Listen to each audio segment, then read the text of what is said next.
And if you could have your name and address for the record, please. Thank you, Mr. Chairman, Lord Mayor and councillors. Good evening. My name is Bill Brown. I live with my wife Helen at 6 Christopher Street, where for the past 15 years we've operated a bed and breakfast. We've actually lived in the Niagara Peninsula for over 50 years, and we have enjoyed the facilities of Niagara-on-the-Lake ever since we first brought our young boys to play in the paddling pool. Thank you, Lord Mayor, for your kind words at the 26th September meeting, where you congratulated all speakers for their well-researched presentations made in a non-confrontational manner. In deference to Councillor King's request, I have prepared my response to the Planning Department's document in point form, page by page, and I will hand that to the town clerk for councillors to review at their leisure, as they please, with the planning document in front of them. But for the moment, I would like just to emphasize a few key points.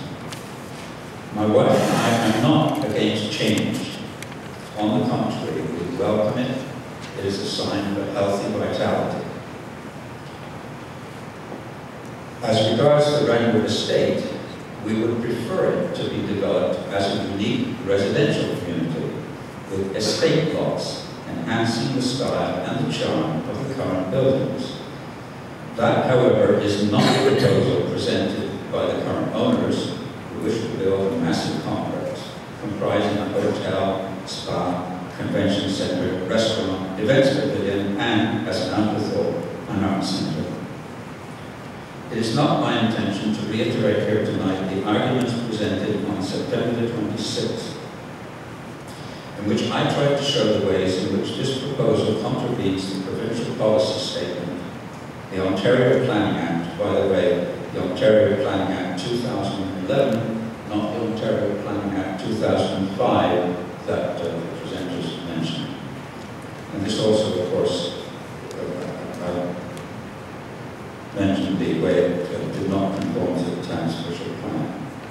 Those arguments are now a matter of public record. Instead, I would merely like to remind you that the decision that you as council must make regarding this proposal will have serious and irreversible consequences for the town, and in particular for the development of the whole 45 acres which spread from John Street to the promenade, since property, once zoned commercial, is so much more valuable than residential. As to the specifics of the current proposal, may I just point out that we, the neighbours, have had to make decisions and recommendations based on limited knowledge of the facts or the true intentions of the developers, that is to say the Fowlers and the Petersons. Even tonight we were faced with a brand new drawing that we thought was brand new and that we had seen two or 3 days back, but it isn't, it's brand new again tonight. The preliminary site plan is just that. It is subject to any number of modifications. It is confusing with so many last-minute revisions.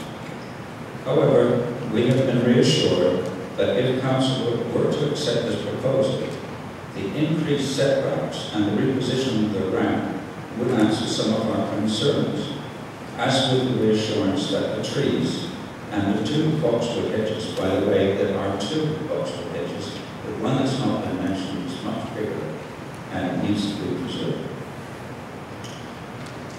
The reassurance that those trees and boxwood hedges and buffers will not be touched is very reassuring to us.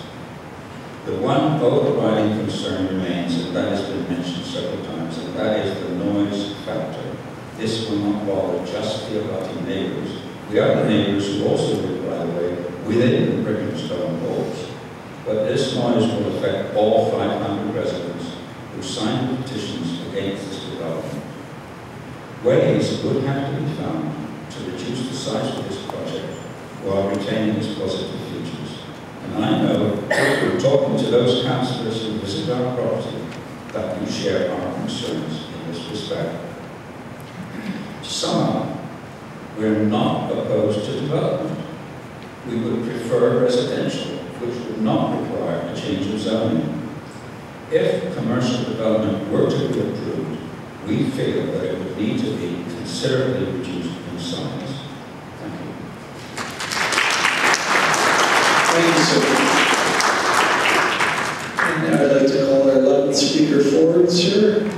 And if I could have your name and address, and you may want to address that up, however that's comfortable for you. Thank you, Mr. Chairman. My name is Brian Parks. I reside at 5 Washington Street. Chairman King and members of council, I would first like to express my appreciation as a taxpayer for the time we spent listening to our concerns and reading our letters of complaint about the manner in which this major commercial project is being crammed up against our residential properties. This is not a cultural and heritage project. This is mainly a major commercial enterprise. The planning staff requires a developer to ensure no lights are directed at the neighbor's properties. Good luck, especially when dealing with cars, service vehicles, and trucks driving all over the property early in the morning darkness and in the evening. The most important issue, we've heard this by a lot of people lately, is noise control. Dozens of various types of noises. Of all the concerns we have, noise is foremost. The reason is not mentioned any more than necessary by the developer is because it would be impossible to stop most noises from descending on our properties.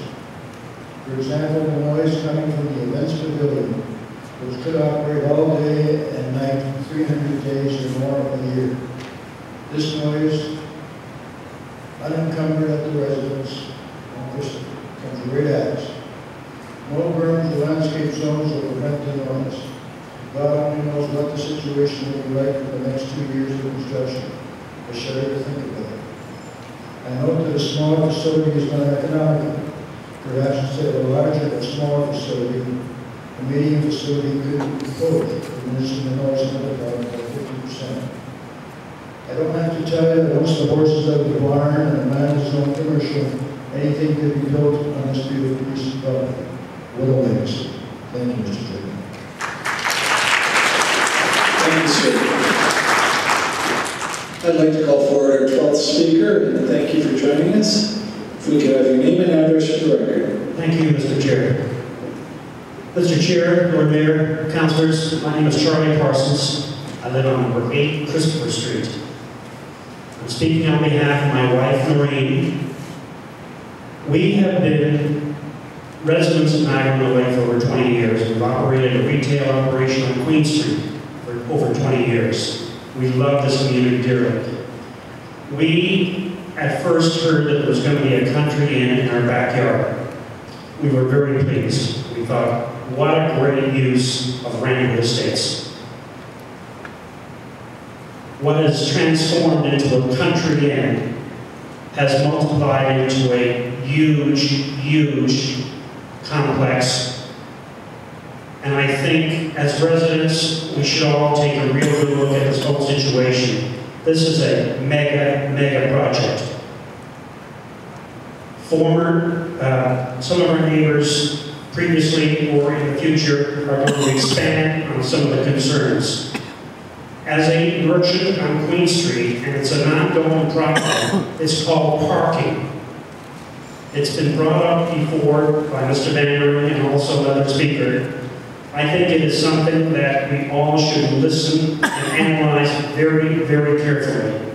Because with the size of this project, they're going to be parking on the commons if you let them. And we know that we don't want that to happen. In closing, I'd just like to thank you very much for your time and let me say a few words. Thank you.